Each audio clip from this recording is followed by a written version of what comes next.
ॐ अज्ञानतिमिरान्धस्य ज्ञानाञ्जनशलाकया चक्षुरुन्मीलितं येन तस्मै श्रीगुरवे नमः। श्रीचैतन्यमनोभीष्टं स्थापितं येन भूतले स्वयं रूपः कदा मह्यं ददाति स्वपदान्तिकम्। नमो विष्णुपदाय कृष्णप्रेष्ठाय भूतले श्रीमते भक्तिवेदान्तस्वामिनिति नामने। नमस्ते सरस्वती देवे गौरवाणी प्रचारिणे निर्विशेष शून्यवादी पाश्चात्य देशतारिणे। जय श्री कृष्ण चैतन्य प्रभु नित्यानंद श्री अद्वैत गदाधर श्रीवासादि गौर भक्त वृंद। हरे कृष्णा कृष्ण कृष्ण हरे हरे, हरे राम राम राम हरे हरे। ओम नमो भगवते वासुदेवाय। ओम नमो भगवते वासुदेवाय। ओम नमो भगवते वासुदेवाय। ओम नमो भगवते वासुदेवाय। ओम नमो भगवते वासुदेवाय। ओम नमो भगवते वासुदेवाय। హరే కృష్ణ. ఈనాటి భగవద్గీత క్లాస్కి వచ్చేసిన భక్తులందరికీ కూడా ఆత్మీయ ఆహ్వానం పలుకుతున్నాము. హరే కృష్ణ. ఈరోజు మనము 7వ అధ్యాయము ప్రారంభమవుతుంది. 7వ అధ్యాయంలో ఈరోజు మనం 1వ శ్లోకం నుంచి 5వ శ్లోకం వరకు ఈ సెషన్ 13 మనం చెప్పుకుంటాం ఈ రోజున. హరే కృష్ణ. ఓకే, సో మన క్లాస్లో శ్లోకం చదువుతారు ఎవరైనా? హరే హరే కృష్ణ గురూజీ. పద్మజ గురూజీ. హరే కృష్ణ. శ్రీ భగవానువాచ మయ్యా సక్తమనా పార్థ యోగం యుంజన్మదాశ్రయః అసంశయం సమగ్రం మాం యదా జాజ్ఞస్య సిద్ధ చృచ్చను. హరే కృష్ణ గురూజీ. భగవంతుడు పలికను, ఓ అర్జున, నా యందు మాత్రమే మనసు నిలిపి భక్తి యోగ అభ్యాసము ద్వారా నాకు శరణాగతి చేసి నీవు ఎట్లా నన్ను సంపూర్ణముగా సందేహానికి తావు లేకుండా తెలుసుకొనవలవో ఇప్పుడు వినుము. మనకి ఈ 6వ అధ్యాయంలో, అంటే మనకి 6వ అధ్యాయాలు మొత్తం కూడా 1 నుంచి 6వ అధ్యాయం అంతా కూడా మనకి ఆత్మ గురించి, శరీరం గురించి, యోగము గురించి, అష్టాంగ యోగ పద్ధతుల గురించి ఎన్నో మనకి భగవంతుడు వివరించడం జరిగింది. అంటే అర్జునుడు ప్రశ్నలు అడగడం వినయంతో శ్రీకృష్ణ భగవానుడు దాని సమాధానాలు చెప్పడం మనం చూస్తూ ఉన్నాం. ఇక్కడికి వచ్చేప్పటికి అంటే ఎన్నో సందేహాలు, ఆత్మ అనగానేమి, పరమాత్మ అనగానేమి, జీవుడు అంటే ఎవరు, భగవంతుడు ఎవరు, ప్రకృతి అంటే ఎవరు, ఈ విధంగా యోగం అనగానేమి, అంటే అష్టాంగిక పద్ధతి అనగానేమి, ఇవన్నీ కూడా ఎన్నెన్నో ప్రశ్నలు అర్జునుడు అడగడం, శ్రీకృష్ణ భగవానుడు సమాధానం చెప్పడం జరిగింది. మరి ఇవాళ నుంచి అంటే ఇది 7వ అధ్యాయం ప్రారంభమైంది. ఇక్కడి నుంచి ఎలా ఉంటుందంటే, ఇక ఒక భక్తి యోగ అభ్యాసము ఎలా చేయాలి, ఎలాగా శ్రీకృష్ణుడు శరణాగతి పొందాలి, ఎటువంటి సందేహాలు లేకుండా, మనకి ఎవరైతే సంపూర్ణంగా కృష్ణ భక్తిని స్వీకరిస్తారో వారికి ఎటువంటి సందేహాలు ఉండవు. అంటే ఏమైనా సందేహాలు ఉన్నప్పుడు కూడా భక్తిపరమైన సందేహాలు ఉంటాయి, అంటే శాస్త్రపరమైన సందేహాలు ఉంటాయి, కానీ ఈ భౌతికమైన వ్యక్తులకు వేరే సందేహాలు ఉండవు. ఆ దేవుని పూజించాలి, ఈ దేవుని పూజించాలి, ఆ దేవతను పూజించాలి, ఈ దేవతను పూజించాలి, ఇటువంటివి కూడా ఉండవు అన్నమాట. ఇటువంటి సందేహాలు ఏమీ లేకుండా ఎలా ఉండాలి, అవి ఎలా తెలుసుకోవాలి, శ్రీకృష్ణ భగవానుడికి వివరించబోతున్నాడు అనమాట. అందుకే భగవద్గీత చదివితే ఏమవుతుందంటే, భగవద్గీతలో మనకి అన్ని సందేహాలకు కూడా మనకి మంచి సమాధానం దొరుకుతాయి. అన్ని ప్రశ్నలకు సమాధానం దొరుకుతాయన్నమాట. ఎటువంటి డౌట్ సందేహాలు లేకుండా మనము చక్కగా ఈ కృష్ణ భక్తి చేయొచ్చు. ఇదే భగవద్గీత యొక్క గొప్పతనం అన్నమాట. సో, ఆ విధంగా ఇక్కడికి చెప్తున్నాడు శ్రీకృష్ణ భగవానుడు, శ్రీ భగవాను వాచ చెప్తున్నాడు భగవంతుడు పలికిన, "ఓ అర్జునా, నా యందు మాత్రమే నన్ను నిలిపి భక్తి యోగ అభ్యాసం ద్వారా నాకు శరణాగతి చేసి నీవు ఎట్లా నన్ను సంపూర్ణంగా సందేహం తాను లేకుండా తెలుసుకొనగలవో ఇప్పుడు వినుము" అంటున్నాడు అనమాట. ఈ 7వ అధ్యాయం నుంచి 12వ అధ్యాయాల వరకు ఇంకా చాలా చాలా ఇంట్రెస్టింగ్గాను చాలా చాలా మంచి విషయాలు తెలుసుకోవచ్చు మనం. అందుకని మీరందరూ కూడా ఎవరు కూడా ఈ క్లాస్‌ని ఎవరు మిస్ అవ్వకుండా ఈ 7 నుంచి 12 అధ్యాయాల వరకు కూడా చక్కగా వినండి, అర్థం చేసుకునే ప్రయత్నించండి, అలాగే ఆచరించడానికి తప్పకుండా ప్రయత్నించండి. ఈ విధంగా శ్రీకృష్ణ భగవానుడు ఈ యొక్క శ్లోకంలో చెప్తున్నాడనమాట. ఇందులో ముఖ్యంగా ఆహ్, ఈ పద్మజ మాతాజీ ఫస్ట్ పేరా చదవండి భాష్యాన్ని.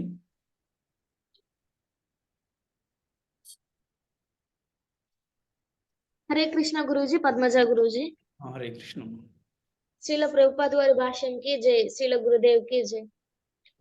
భగవద్గీత యందలి ఈ సప్తమ అధ్యాయమున కృష్ణ చైతన్య తత్వము సంపూర్ణంగా వివరింపబడినది. శ్రీకృష్ణ భగవానుడు సర్వ ఐశ్వర్య సంపన్నుడు. అట్టి ఐశ్వర్యములను అతడు ఎట్లు వ్యక్తము చేయునో ఇందులో వర్ణింపబడింది. అదే విధంగా శ్రీకృష్ణుని శరణు వేడునట్టి 4 రకములైన అదృష్టవంతులను గూర్చియు మరియు శ్రీకృష్ణునికి ఎన్నడూ శరణు వేడునట్టి 4 రకములైన దురదృష్టవంతులను గూర్చి ఈ అధ్యాయమున వివరించబడినది. భగవద్గీత యందలి మొదటి 6 అధ్యాయములలో జీవుడు వివిధములైన యోగముల ద్వారా తనను ఆత్మానుభూతి స్థితికి ఉద్ధరించుకోగలుగు అభౌతికమైన ఆత్మస్వరూపిగా వర్ణింపబడినది. శ్రీకృష్ణుని యందు స్థిరముగా మనస్సు కేంద్రీకరించుటయే యోగములన్నిటి యందును అత్యున్నత యోగముననియు షష్ఠాధ్యాయము చివరన స్పష్టముగా తెలుపుచున్నది. ఒక్క నిమిషం. మనము ఈ 6వ అధ్యాయంలో మనము చాలా తెలుసుకున్నాం మనం. యోగం అంటే ఏమిటి? యోగాభ్యాసం అంటే ఏంటి? అలాగే అష్టాంగ యోగ పద్ధతి అంటే ఏంటో తెలుసుకున్నాం. కానీ యోగం యొక్క ఒక ఉద్దేశం ఏంటంటే భగవంతుడి పట్ల మనం మనసుని స్థిరంగా ఉంచడం అనే విషయాన్ని మనము ఈ 6వ అధ్యాయం ద్వారా మనం చాలా చక్కగా తెలుసుకున్నాం. కంటిన్యూ చేయండి మాతాజీ. అనగా శ్రీకృష్ణునిపై మనస్సును కేంద్రీకరించుట ద్వారానే మానవుడు పరతత్వమును సంపూర్ణముగా గ్రహింపగలుగును కానీ ఇతర విధానముల ద్వారా కాదు. నిరాకార బ్రహ్మజ్యోతి లేక అంతర్యామి అయిన పరమాత్మను భూతి అనునవి అసంపూర్ణ మగుటచే అది పరతత్వపు సంపూర్ణ జ్ఞానము ఎన్నటికి కాజాలదు. వాస్తవమునకు అట్టి సంపూర్ణ శాస్త్రీయమైన జ్ఞానము శ్రీకృష్ణ భగవానుడే. కృష్ణ చైతన్యవంతునికి స్వరము విదితమగును. మానవుడు సంపూర్ణ కృష్ణ చైతన్యమునందు ఎట్టి సందేహము లేకుండా శ్రీకృష్ణుడే చరమ జ్ఞానం అని తెలుసుకొనును. ఒక్క నిమిషం. ఇక్కడ భగవంతుడి పట్ల మనస్సుని స్థిరంగా నిలపందే ఎవరికి కూడా సంపూర్ణమైన జ్ఞానం రాదు. భగవద్గీతని చదవంది అర్థం చేసుకోలేకపోవటము అలాగే ఆచరించకపోవటం వలన ఎవరికి కూడా సంపూర్ణమైన జ్ఞానం రాదు. ఎవరైతే భగవద్గీతను చదువుతారో అర్థం చేసుకుంటారో ఆచరిస్తారో వారికి సంపూర్ణమైన జ్ఞానం వస్తుంది. అందుకే ఇక్కడ ఏం చెప్తున్నారంటే ఈ జ్ఞానము సంపూర్ణ జ్ఞానం అంటే శ్రీకృష్ణ భగవానుడే. అందుకే ఆయన ఒక బిరుదు ఉంది, కృష్ణం వందే జగద్గురు అని కూడా బిరుదు అన్నమాట. అందుకే ఈ రోజున భగవద్గీత ఎంత పాపులర్ అయిందంటే ఇవాళ ప్రపంచ దేశాలన్నీ కూడా భగవద్గీతని అర్థం చేసుకుని ఆచరించే ప్రయత్నం చేస్తున్నాయి. అందుకని భగవద్గీత చదవనంత వరకు ఎవరికి కూడా సంపూర్ణమైన జ్ఞానం రాదు అని ఇక్కడ మనం తెలుసుకోవాలి. అలాగే ఇక్కడ మనకి జ్ఞానము అంటే ఇంకా ఏదైతే తెలుసుకోవాలి, ఇంకా మనకి ఏం అవసరం లేదని ఎప్పుడైతే అనుకుంటామో, ఇంకా ఏమీ తెలుసుకోవాల్సిన అవసరం లేదు అనుకుంటామో, ఇక ఏదైతే మనం పాకులాడాలి అని అనుకోమో అది ఎప్పుడు వస్తుంది ఆ భావన అంటే, ఇక నాకు ఏమి అవసరమైన భావన ఎప్పుడు వస్తుంది అంటే భగవద్గీతని భాగవతాన్ని చదివి అర్థం చేసుకుని ఆచరిస్తూ గురువు కృష్ణుడు శరణాగతి పొందిన తర్వాత మనం చాలా స్థిరంగా ఉండొచ్చు. మనసు స్థిరంగా ఉన్నప్పుడు ఇలా ఉంటాం. లేకపోతే అక్కడికి, ఇక్కడికి రకరకాలుగా మనము తిరుగుతూ ఉంటాం అనమాట. అది మనకి ఈ యొక్క భాష్యము చాలా క్లియర్‌గా చెప్పడం జరిగింది. అంతేకాకుండా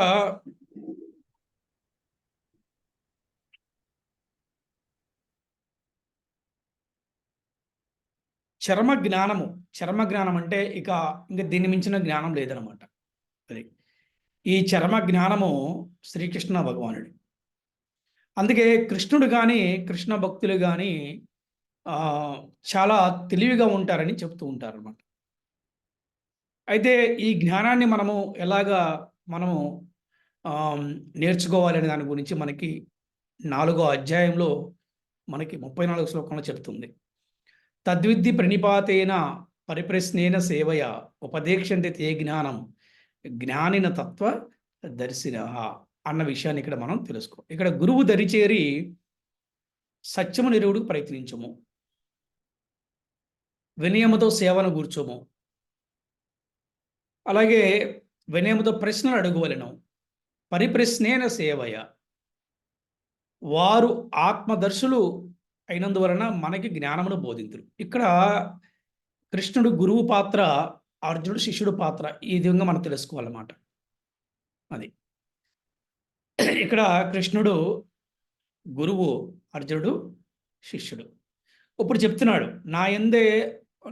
నా యందు మనసు నిలపడం ఎట్లాగా, ఈ భక్తి యోగ అభ్యాసం చేయడం ఎట్లాగా, అలాగే ఎటువంటి సందేహానికి తావు లేకుండా ఏమి తెలుసుకోవాలో ఇప్పుడు ఇనుమని చెప్పేసి ఈ ఒక్క శ్లోకం ద్వారా శ్రీకృష్ణ భగవానుడు అర్జునుడికి చెప్తున్నాడు.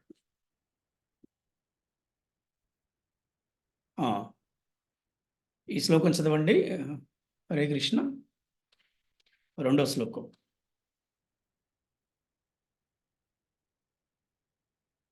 హరే కృష్ణ గురుజీ, ధన్యవాదాలు. హరే కృష్ణ. జ్ఞానం తేహం సవిజ్ఞానమిదం వక్ష్యామ్యశేషతః యజ్ఞాత్వా నేహ భూయోన్యజ్జ జ్ఞాతవ్యమశిష్యతే. ఏ జ్ఞానాన్ని విజ్ఞాన్ని తెలుసుకున్న పెదప ఇంకా ఏమీ తెలుసుకోవటానికి ఈ లోకములో మిగిలి ఉండదో దానిని నీకు సంపూర్ణముగా తెలియచేస్తాను. చూసారా ఎంత చక్కగా ఇక్కడ చెప్తున్నారంటే, ఏ జ్ఞానాన్ని విజ్ఞానాన్ని తెలుసుకున్న పెదప ఇంకా ఏమీ తెలుసుకోవటానికి ఈ లోకములు మిగిలి ఉండదో దానిని నేను నీకు సంపూర్ణముగా తెలియజేస్తాను. అదే గీతా జ్ఞానము, అదే భాగవత జ్ఞానము, అదే గురువు ద్వారా స్వీకరించే జ్ఞానము, అదిగే శ్రీకృష్ణుడు యొక్క ఇచ్చినటువంటి సందేశము, అదే శ్రీకృష్ణుడు ముఖారంధం చేసినటువంటి గీత. దాన్నే మన భగవద్గీత అన్నాం అనమాట. ఒక్కసారి మన భక్తులు ఎప్పుడైతే భగవద్గీత భాగవతాలని చదివి అర్థం చేసుకుని ఆచరిస్తూ ఉంటారో ఇంకా ఏమి తెలుసుకుంటానికి పెద్దగా ఇక వేరే వాటి గురించి ఎటువంటి తాపత్రయాలు ఏమి ఉండవన్నమాట. అటువంటి జ్ఞానం ఇది.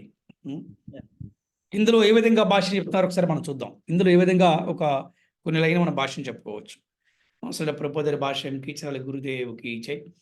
సంపూర్ణ జ్ఞానమునందు భౌతిక జగము, దాని వెనుకనున్న ఆత్మ మరియు ఆ రెండింటికి మూల కారణంలో జ్ఞానము ఇమిడి ఉండును. కనుకనే అది దివ్య జ్ఞానమైనది.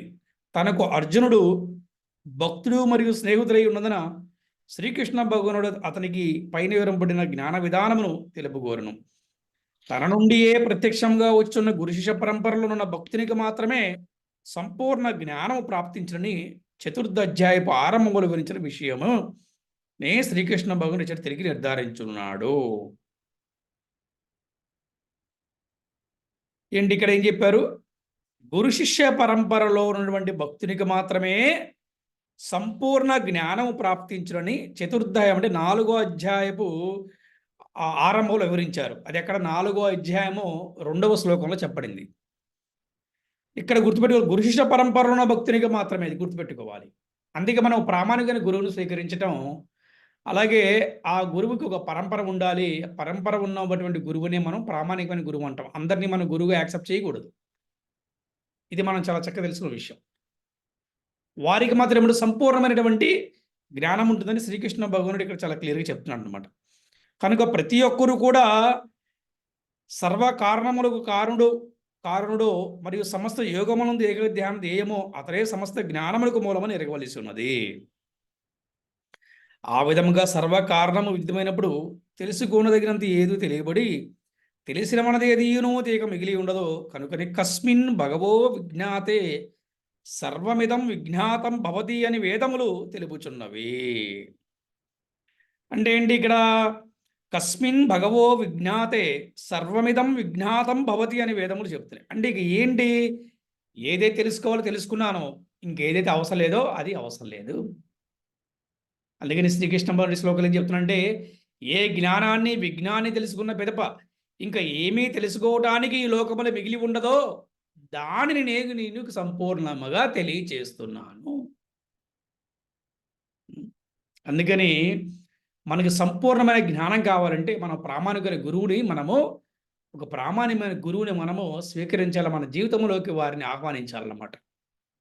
అప్పుడు ఏమవుతుందంటే మనకి సంపూర్ణమైన జ్ఞానం వస్తుంది. ఎందుకు ప్రామాణికమైన గురువు అంటే ఆ గురువు ఉంటాడు, ఆ గురువు ఉంటాడు. దీన్ని మనం గురు శిష్య పరంపర అంటాం. అది అందుకని మనము ఎవరైతే ఈ విధంగా గురు శిష్య పరంపరలో ఉంటారో వారికి సంపూర్ణమైన జ్ఞానం ఉంటుంది అని శ్రీకృష్ణ భగవానుడు మనకి ఈ ఒక్క 7వ అధ్యాయం 2వ శ్లోకాలు మనకి తెలియజేస్తున్నాడు. అలాగే ఇక్కడ అర్జునుడికి చెప్పబోతున్నాడు అనమాట. హరే కృష్ణ. శ్లోకం చదవండి ఇంకెవరైనా. హరే కృష్ణ గురుజీ. మనుష్యానాం సహస్రేషు కశ్చిద్యతతి సిద్ధయే యతతామపి సిద్ధానాం కశ్చిన్మాం వేత్త తత్వతః. హరే కృష్ణ గురుజీ. హరే కృష్ణ. ఎవరు ఇప్పుడు శ్లోకం చెప్పింది? హరే కృష్ణ గురుజీ. సుదర్శన్ గురుజీ. వేల మందిలో ఏ ఒక్కరో పరిపూర్ణ సిద్ధి కోసం ప్రయత్నిస్తారు, మరియు పరిపూర్ణ సిద్ధి సాధించిన వారిలో ఎవరో ఒకరు మాత్రమే నన్ను యథార్థముగా తెలుసుకుంటారు. ఇది చాలా చాలా చాలా ఇంపార్టెంట్ శ్లోకం. ఎప్పుడు కూడా మనం ఈ శ్లోకాన్ని బాగా గుర్తుపెట్టుకోవాలన్నమాట. ఈ భక్తిలోకి అందరూ రాలేరు. చూడండి, ఈ శ్లోకంలో చెప్తున్నారు, వేల మందిలో ఏ ఒక్కరో పరిపూర్ణ సిద్ధి కోసం ప్రయత్నిస్తారు, మరియు పరిపూర్ణ సిద్ధి సాధించిన వారిలో ఎవరో ఒకరు మాత్రమే నన్ను యథార్థంగా తెలుసుకుంటారు. ప్రయత్నంలో ఎవరో ఒకరు మాత్రమే యథార్థంగా తెలుసుకుంటారు. దీని గురించి మనకి ఈ భాష్యంలో ఏ విధంగా రాశారో మనం చూద్దాం చక్కగా. మానవులందు పెక్కు తరగతుల వారు కలరు, అట్టి వేలాది మనుషులలో ఒకనొకరు మాత్రమే ఆత్మసాక్షారమునందు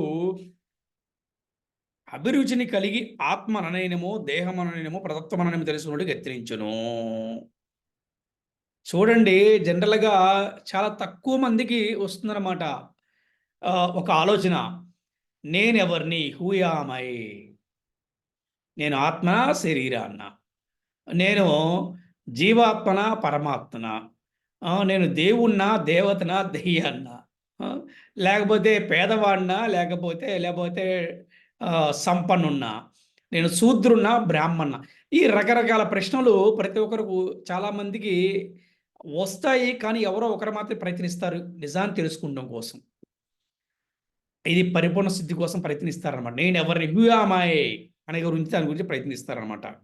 ఏంటి ఆత్మ అంటే ఏంటి, శరీరం అంటే ఏమిటి, పరమాత్మ అంటే ఎవరు, జీవుడు అంటే ఎవరు, స్వర్గం అంటే ఏంటి, నరకం అంటే ఏంటి, వైకుంఠం అంటే ఏంటి, గోలోకం అంటే ఏంటి, మళ్ళీ జన్మ అంటే ఏంటి, మోక్షం అంటే ఏమిటి, ఇటువంటి ప్రశ్నలు ఎవరికో తక్కువ మందికి వస్తుంది. దాన్నే మనం అంటే ఆత్మ సాక్షాత్కారం అంటారనమాట.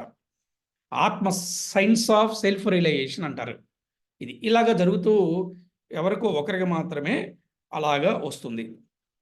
సాధారణంగా మనుషులు పశువృత్తులే అయిన ఆహారము, భయము, నిద్ర, మైదములు ఎందు మాత్రమే నియుక్తులై ఉంటారు.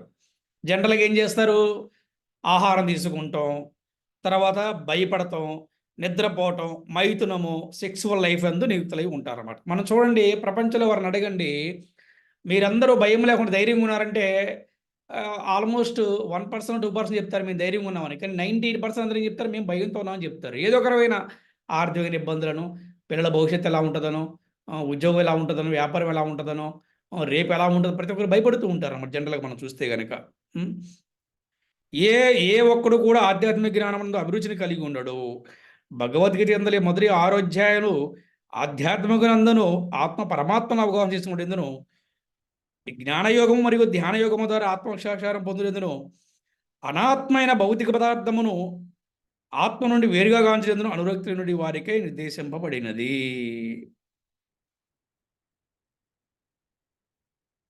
ఈ 6 అధ్యాయాలు ఎవరి కోసం ఉద్దేశింపబడి చూశారు కదా. అంటే ఈ జ్ఞానయోగము, ధ్యాన యోగము, అలాగే ఆత్మసాక్షాత్కారం పొందుట కోసము, వీటన్నిటి గురించి ఎవరైతే ప్రయత్నిస్తారో వారి కోసం ఈ మొదటి 6 అధ్యాయాలు కూడా ఉద్దేశింపబడింది. కానీ వాస్తవములు కృష్ణ భక్తి భావన ఎందున్న వారికి శ్రీకృష్ణ భగవానుడు సంపూర్ణంగా అవగతము కాగలడు. అది ఎవరికి అవగతం కాగలడంటే శ్రీకృష్ణ భగవానుడు ఎవరికి అవగతం కాగలుగుతాడు? కృష్ణ భక్తి భావన ఎందున్నవాడే, కలియుగ ధర్మాన్ని ఆచరించిన వాడే. కలియుగ ధర్మే హరినామ స్మరణే. ఈ కలియుగంలో భగవంతుడు ఏ విధంగా జీవించమన్నాడో ఆ విధంగా జీవించడానికి ప్రయత్నించేవాడికి తప్పకుండా గురువు ఒక కృష్ణుడు యొక్క కృపా కటాక్షము తప్పకుండా ఉంటుంది. ప్రయత్నం మనం ఒక మెట్టు ఎక్కితే గురువు కృష్ణుడు మనం 4 మెట్లు ఎక్కిస్తారు. అందుకని వేలల్లో ఒకడు మాత్రమే భక్తుడు అవుతాడు ఏంటి, ఎవడో లక్షల ఒకడు మాత్రమే ఏంటి ఈ ఒక్క దాంట్లో సక్సెస్ అవుతాడు. అతను ఎవరంటే భగవంతుణ్ణి యథార్థముగా తెలుసుకున్నవాడు.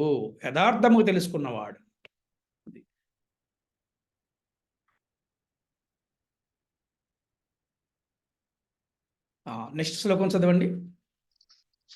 హరే కృష్ణ గురుజీ. హరే కృష్ణ. భూమిరాపోనలో వాయు కం మనోబుద్ధిరేవ చ అహంకార ఈతీయం మే భిన్న ప్రకృతిరష్టదా. భూమి, నీరు, అగ్ని, వాయువు, ఆకాశము, మనస్సు, బుద్ధి మరియు అహంకారము ఇవి నా భౌతిక ప్రాకృతిక శక్తి యొక్క 8 అంగాలు. భగవంతుడి ప్రకృతి కూడా భగవంతుడి యొక్క ఆధీనంలో ఉంటుందని తెలుసుకోవాలి. ఎవరికైతే ఈ యొక్క ప్రకృతి కూడా భగవంతుని యొక్క ఆధీనంలోనే ఉంటుంది.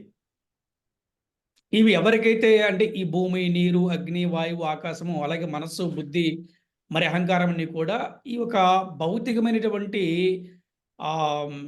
ప్రాకృతిక శక్తి యొక్క 8 అంగాలు. ఇవి భగవంతుడి నుంచి వచ్చినవి అన్నమాట. ఇవన్నీ కూడా ఆ ఒక్క విషయాన్ని ఇక్కడ మనకి ఈ శ్లోకంలో చాలా చక్కగా తెలియజేస్తున్నారు.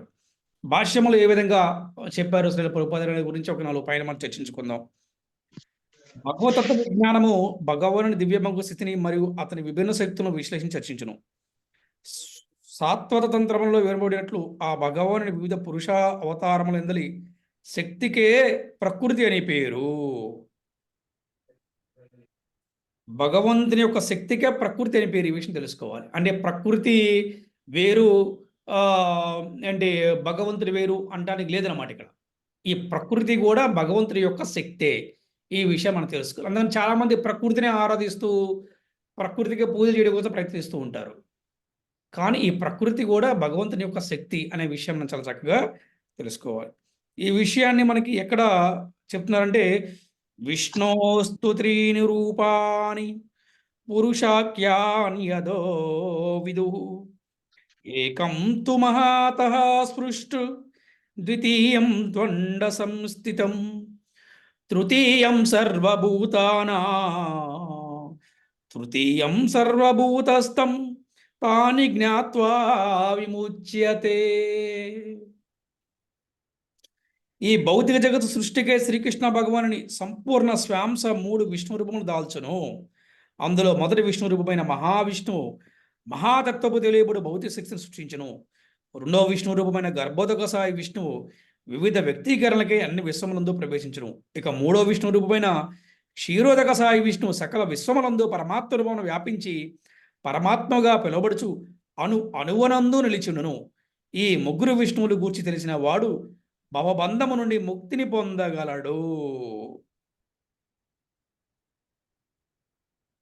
సో మొట్టమొదటి విష్ణువు నుంచి ఈ భౌతికమైన శక్తి అనేది వస్తుందన్నమాట. గుర్తుపెట్టుకోవాలి.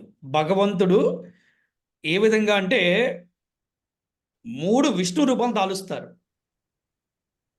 ఇందులో మొట్టమొదటి ఒక విష్ణు రూపము భౌతిక శక్తిని సృష్టిస్తుంది. రెండో విష్ణు రూపము ఏం చేస్తుందంటే గర్భోదక సాయి విష్ణువు అనమాట రెండో విష్ణువు. ఆయన రెండో విష్ణువు ఏం చేస్తారంటే అన్ని విశ్వములందు కూడా ఆయన ప్రవేశిస్తాడు. మరి మూడో విష్ణువు ఏం చేస్తారు? క్షీరోదక సాయి విష్ణువు అనమాట ఆయన సకల విశ్వములందు పరమాత్మ రూపం వ్యాపించి పరమాత్మ పిలువబడుచు అణువునందు నిలిచి ఉంటాడు. అందుకంటారు కదా, నాయన నీ హృదయంలో భగవంతుడు ఉన్నాడు, నా హృదయంలో భగవంతుడు ఉన్నాడు అంటారు కదా. చెట్టులో ఉన్నాడు, పుట్టలో ఉన్నాడు, అన్ని చోట్ల ఉన్నాడు అని చెప్పి అంటూ ఉంటారు.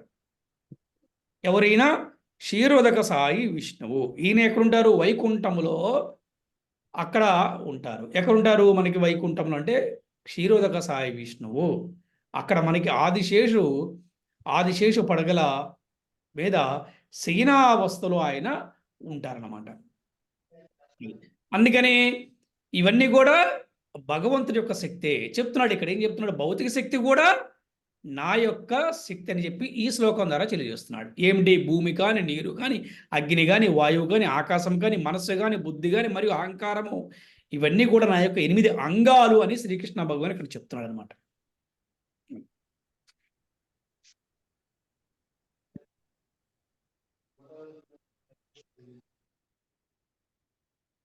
హరే కృష్ణ.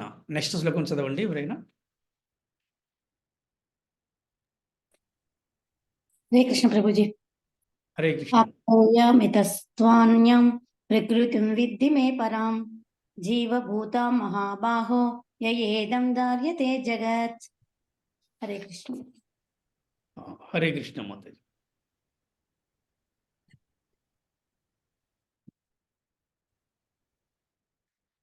ఇది నా యొక్క తక్కువ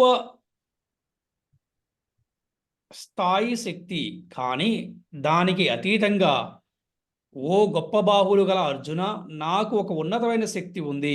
అదే జీవశక్తి, అదే ఆత్మశక్తి. అది ఈ జగత్తియందు ఉన్న జీవరాశులకు మూలాధారమైన జీవాత్మను కలిగి ఉంటుంది.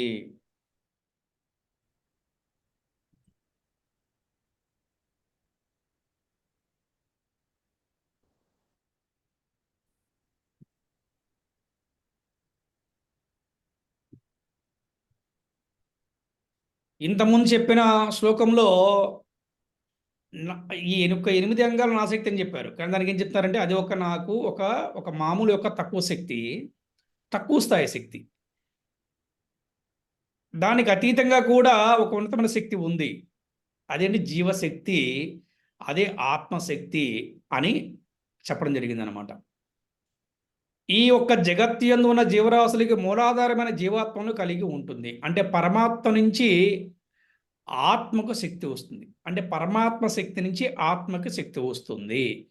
పరమాత్మ నుంచి జీవాత్మకు శక్తి వస్తుందనే విషయం తెలుసుకోవాలి. అంటే పరమాత్మ అంటే భగవంతుడు, ఆత్మ అంటే జీవుడు. ఈ విషయాన్ని మనం చాలా చక్కగా మనం అర్థం చేసుకోవాల్సిన అవసరం ఉంది.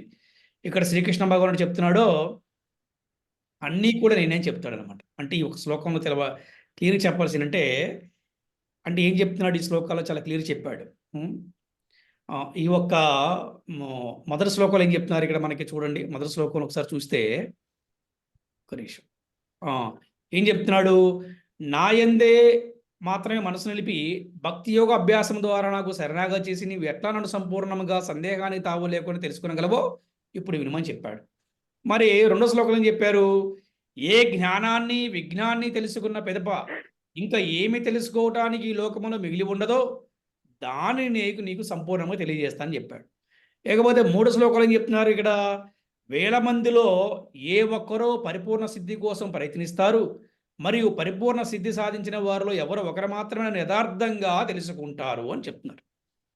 లేకపోతే 4 శ్లోకాలు ఏం చెప్పారు? భూమి, నీరు, అగ్ని, వాయువు, ఆకాశము, మనస్సు, బుద్ధి మరియు అహంకారము ఇవి నా భౌతిక ప్రాకృతిక శక్తి యొక్క 8 అంగాలని చెప్తున్నారు. అంటే భౌతికమైన ఒక శక్తి యొక్క 8 అంగాలని చెప్తారు. ఇక్కడ 5 శ్లోకాలు మళ్ళీ కన్క్లూజన్ ఇచ్చారు. ఇక్కడ ఈ యొక్క సెషన్లో ఏమి ఇచ్చారంటే ఇది యాక్చువల్ తక్కువ స్థాయి శక్తి, కానీ దానికి అతీతంగా ఒక శక్తి ఉంది. అదే ఉన్నతమైన శక్తి, అదే జీవశక్తి. అంటే దీన్ని బట్టి ఏం చెప్తానంటే జీవులందరూ కూడా నా యొక్క అంశాలని చెప్తున్నారు అన్నమాట. అది దీని గురించి ప్రభు అపరా ప్రకృతి అని కూడా అంటారు కదా. అంటే హరే కృష్ణ ప్రభు. హరే కృష్ణ అంటే ఎక్కడ వచ్చింది మాతాజీ ఆ పాయింట్? అంటే నేను విన్నాను ఇంతకుముందు అపరా ప్రకృతి అను పరా ప్రకృతి అని అంటారు కదా. ఓకే. అపర అంటే ప్రకృతి కన్నా కూడా పరమైంది అని. ఓకే. అలా కూడా అనొచ్చు. ఓకే. ఉమ్. ఓకే. సో, నేను ఇంతకు ముందు ఎవరు చెప్పినప్పుడు విన్నాను.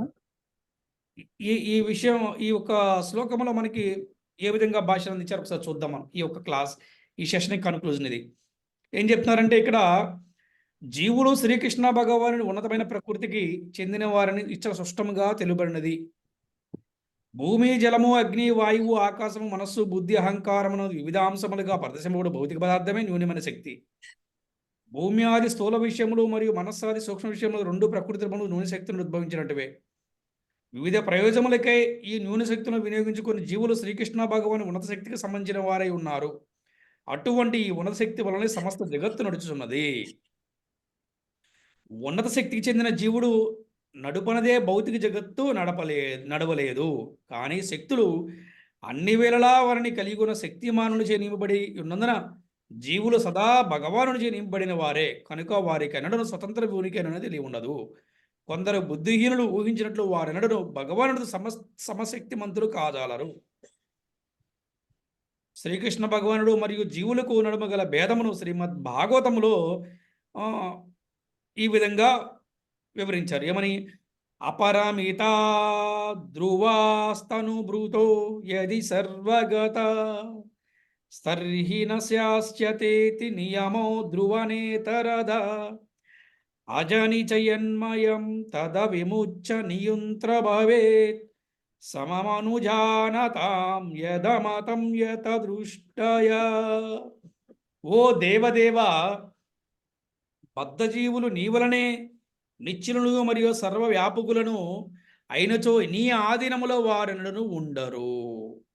ఇక్కడ మనం తెలుసుకోవాల్సిన విషయం ఏంటంటే మనకి శక్తి ఎక్కడి నుంచి వస్తుంది అంటే ఎక్కడి నుంచి వస్తుంది? మనకి పరమాత్మ నుంచే మనకి శక్తి వస్తుంది. అందుకని ఎవ్వరూ కూడా స్వతంత్రులు కారు. ఈ విషయాన్ని మనం తెలుసుకోవాలి. అంటే ఎటువంటి శక్తి అంటారా? ఎటువంటి శక్తి అయినా అని మన బుద్ధి కావచ్చు, మనకున్న బలం కావచ్చు, మనకున్న తెలివితేటలు కావచ్చు, అలాగే మన మనసు ఏకాగ్రత కావచ్చు, అంతా కూడా మనకి భగవంతు నుంచే వస్తుందన్నమాట. ఇది మనము తెలుసుకోవాల్సిన ఒక విషయము. భౌతికమైన వ్యక్తి కూడా భగవంతు నుంచే అందుతున్నాయి అన్నీ కూడా. ఈ విషయాలు మనం తెలుసుకోవాలి. కేవలం ఆధ్యాత్మికమైన వ్యక్తికే కాదు, భౌతికమైన వ్యక్తిని పోషించేవాడు కూడా భగవంతుడే. ప్రతి ఒక్కరు కూడా అన్నీ కూడా భగవంతు నుంచే వస్తున్నాయి అని చెప్పే ఒక ఉద్దేశమే ఈ యొక్క శ్లోక కన్క్లూజన్ అనమాట. ఏ విధంగా మనం తినే తిండి దగ్గర నుంచి తిండి, బట్ట, నిద్ర, ఆహారము అన్నిటికీ కూడా కారణము ఐశ్వర్యము, గౌరవము అండి. ఇవన్నీ కూడా మనకి భగవంతు నుంచే వస్తున్నాయి అనే విషయం మనం తెలుసుకోవాల్సిన అవసరము ఉన్నది. అంతేగాని భగవంతుడు లేకుండా నేనే అనుకుంటే పొరపాటు. అందుకని ఇక్కడ ఏం చెప్తున్నారంటే ఈ శ్లోకంలో ఇంకోటి కూడా చెప్తున్నారు మనకి. ఏం చెప్తున్నారంటే అందుకని మానవుడు ఎప్పుడు కూడా భగవంతుడు సమానం కాదు. మానవుడు ఎప్పటికి కూడా భగవంతుడు కాడు. మానవుడు మానవుడే, భగవంతుడు భగవంతుడే, ఆత్మ ఆత్మే, పరమాత్మ పరమాత్మే అన్న విషయాన్ని తెలుసుకోవాలి. అయితే ఈ యొక్క మానవుడు ఉన్నతమైన స్థాయికి వెళ్ళినప్పుడు ఒక ఆధ్యాత్మిక జీవితంలో అతను గురుస్థానానికి వచ్చినప్పుడు అతను పూజ్యనీయుడు. అంటే ఈ ఒక్క గురువు భగవంతుడు సమానంగా పూజింపబడతాడు కానీ భగవంతుడు సమానం కాదు అని చెప్తుంది. కొంతమంది మానవులు వారు కొద్ది సిద్ధులు పొందిన తర్వాత నేను భగవంతుని చెప్పి అనుకుంటారు. అది చాలా అజ్ఞానంతో కూడినటువంటి విషయం అనమాట.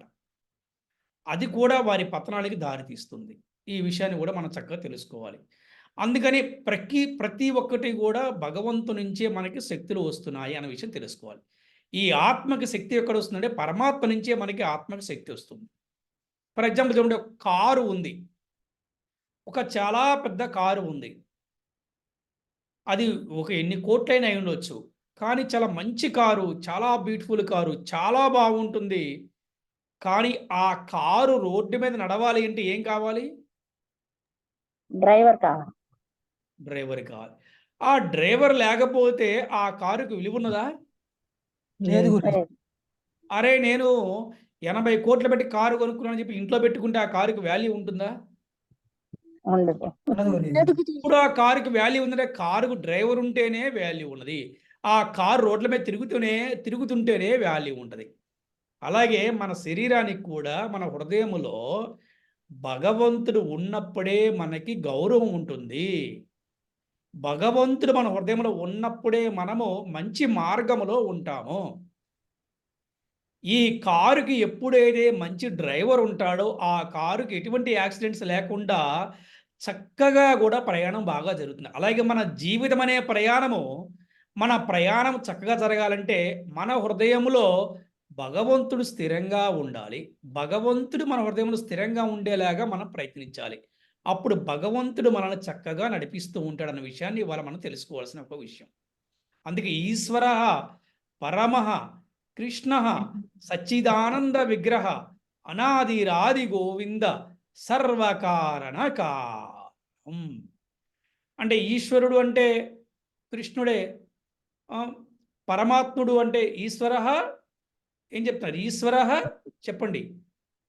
కృష్ణ ఈశ్వరః ఈశ్వర సచ్చిదానంద అనాది గోవింద. చెప్పండి ఎవరైనా శ్లోకాన్ని కంటిన్యూ చేయండి. ఎవరైనా చెప్తారో చూద్దాం. ఈశ్వర పరమ కృష్ణ సచ్చిదానంద విగ్రహ అనాదిరాదిర్ గోవింద సర్వకారణ కారణం. Very good. సో ఈశ్వర పరమః కృష్ణ సచ్చిదానంద విగ్రహ అనాదిరాది గోవింద సర్వకారణ కారణం. అందరూ ఉంటారు ఈశ్వరుడు ఆజ్ఞయిందే చీమైనా కుట్టదు అంటారు. ఎస్, దీన్ని బట్టి మనం తెలుసుకోవాల్సిందంటే ఈశ్వరుడు ఆజ్ఞలు చీమైతే కుట్టదంటే అర్థం ఏంటంటే భగవంతుడికి ఆజ్ఞ లేనిది మనం ఒక అడుగు ముందుకు కూడా వేయలేము. ఎన్ని కోట్లు పెట్టి కారు కొనుక్కున్నా ఆ కారుకు డ్రైవర్ లేకపోతే ఎలాగేది ఉపయోగం ఉండదో, మన హృదయ డ్రైవర్ అంటే ఏదో మనం జీతం పెట్టిన డ్రైవరే కాదు, ఈవెన్ మనమే డ్రైవర్ అవుతుంటాం ఒక్కోసారి. అది ఒక వేరే సబ్జెక్ట్. మన హృదయంలో మనము భగవంతుడు ఉన్నప్పుడు ఈ జీవితం అనే కారుని మనము చాలా చక్కగా ఈ జీవితం అనే ప్రయాణములో ఈ హృదయంలో భగవంతుడు స్థిరంగా ఉంటే కనుక మన ప్రయాణం చాలా సాఫీగా జరుగుతుంది. లేకపోతే ఎప్పుడు కూడా అడ్డంకులు వస్తూ ఉంటాయి. మనం చూస్తూ ఉంటాం. కొంతమంది బాగా పైకి వెళ్తారు, మళ్ళీ డౌన్ అవుతారు, మళ్ళీ పైకి వెళ్తారు, మళ్ళీ డౌన్ అవుతారు.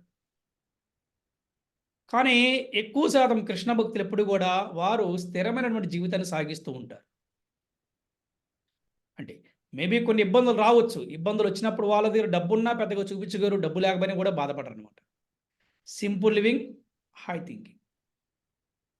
హరే కృష్ణ హరే కృష్ణ కృష్ణ కృష్ణ హరే హరే, హరే రామ రామ రామ హరే హరే. హరే కృష్ణ.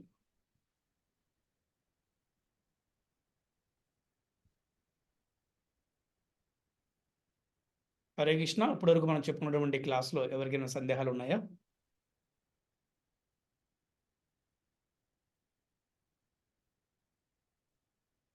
ప్రభు హరే కృష్ణ ప్రభు. హరే కృష్ణ. ఇది ఒక దాంట్లో 4th చాప్టర్ లోనో దీంట్లో ప్రకృతి తల్లి నేను తండ్రిని అని చెప్తారు కదా ప్రభు భగవానుడు. చూడాలి మాతాజీ ఒకసారి, అయితే ఒకసారి మళ్ళీ చూడాలి. దేంట్లోనో చూసినట్టు గుర్తు, అంటే మీ క్లాస్ లోనే విన్నాను ఒకసారి. ఇప్పుడు ఓకే, అదే దాని గురించి ఒకసారి అడుగుదామని చేశా. ఓకే, చూద్దాం మాతాజీ ఒకసారి మళ్ళీ అసలు. సరే ప్రభు. ఓకే. హరే కృష్ణ. ఈరోజు జరిగిన క్లాసులో ఎవరికైనా సందేహాలు ఉన్నాయా?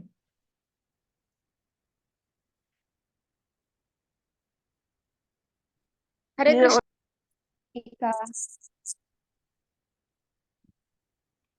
కంటిన్యూ చేయండి. ఏ జ్ఞానాన్ని విజ్ఞానాన్ని తెలుసుకున్నా మనం ఇంక ఏమీ తెలుసుకుంటకు లేదు అనే విషయం కూడా తెలియజేస్తుంది. అంటే ఇది ఎలా తెలుస్తుంది అంటే గురు పరంపరతో మనం సంపూర్ణ జ్ఞానాన్ని సంపాదించుకోవచ్చు గురుజీ. నెక్స్ట్ మూడోది, వేలాది మందిలో ఏ ఒక్కరు మాత్రమే మనం యథార్థాన్ని తెలుసుకుంటాం.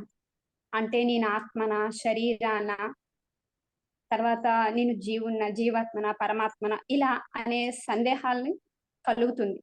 దీన్ని అది మనం ఆత్మ సాక్షాత్కారానికి ఎవరైతే ప్రయత్నం చేస్తారో వాళ్ళు మాత్రమే తెలుసుకోగలరు. అంటే ఏ ఒక్కరో దాని మీద ఇష్టంగా తెలుసుకోవాలనే జిజ్ఞాస ఉన్నోళ్ళు మాత్రం తెలుసుకుంటారు. అది ఎలా సాధ్యమవుతుంది అంటే కృష్ణ భక్తి భావన ఉన్నవాడే శ్రీకృష్ణ భగవానుడికి సంపూర్ణంగా అవగతం కాగలరు.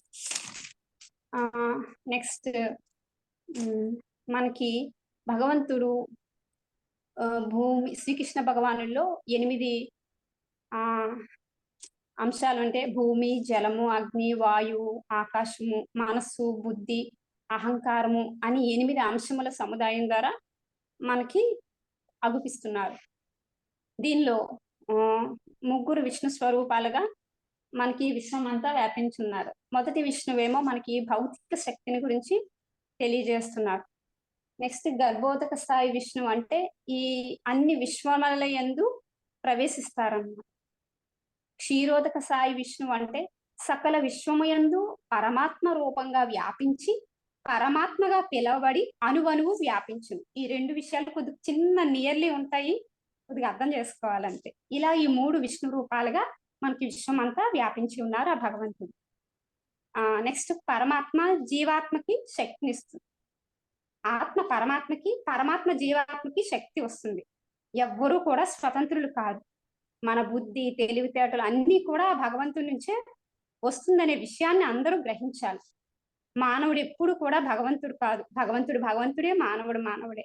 మన హృదయంలో ఎప్పుడైతే భగవంతుణ్ణి మనం నిలుపుకుంటామో మనకి గౌరవం ఉంటుంది. ఆ విధంగా మనం ప్రయత్నం చేయాలి కూడా. భగవంతుడు ఆజ్ఞ లేనిదే మనకి చీమ కూడా కుట్టదనే విషయాన్ని మనం గ్రహించాలి. హరే కృష్ణ గురూజీ. కృష్ణ హరే కృష్ణ హరే కృష్ణ హరే కృష్ణ కృష్ణ కృష్ణ కృష్ణ హరే హరే హరే రామ హరే రామ హరే కృష్ణ హరే కృష్ణ కృష్ణ కృష్ణ హరే రామ.